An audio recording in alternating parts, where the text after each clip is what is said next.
శ్రీలంకతో జరగబోయే కీలక 2 టెస్ట్ మ్యాచ్ల సిరీస్కు ముందే టీమిండియాకు భారీ షాక్ తగిలింది. యువ opener one down batsmen Sai Sudharsan కాలి గాయం కారణంగా ఈ సిరీస్ మొత్తానికే దూరమయ్యాడు.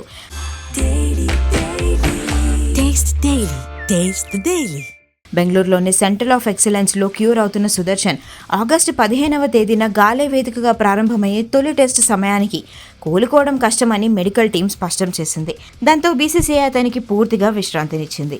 నెంబర్ 3 పొజిషన్లో ఆడుతున్న సాయి సుదర్శన్ స్థానాన్ని దేవదత్ పడిక్కల్ భర్తీ చేసే అవకాశాలు కనిపిస్తున్నాయి. ప్రస్తుతం కొలంబోలో శ్రీలంక 11తో జరుగుతున్న 3-డే వార్మప్ మ్యాచ్లో పడిక్కల్ సూపర్ సెంచరీతో అదరగొట్టాడు.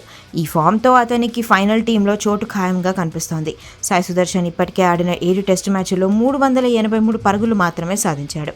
ఇక మరోవైపు టీమిండియాను గాయాల సమస్య తీవ్రంగా వేధిస్తోంది. కెప్టెన్ శుభ్మన్ గిల్ కూడా ప్రాక్టీస్ సమయంలో కుడి చేతి వేలికి గాయం కావడంతో వార్మప్ మ్యాచ్కు కూడా దూరమయ్యాడు.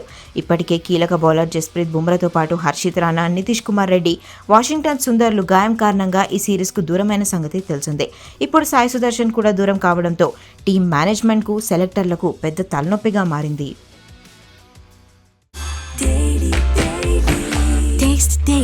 Taste the Daily.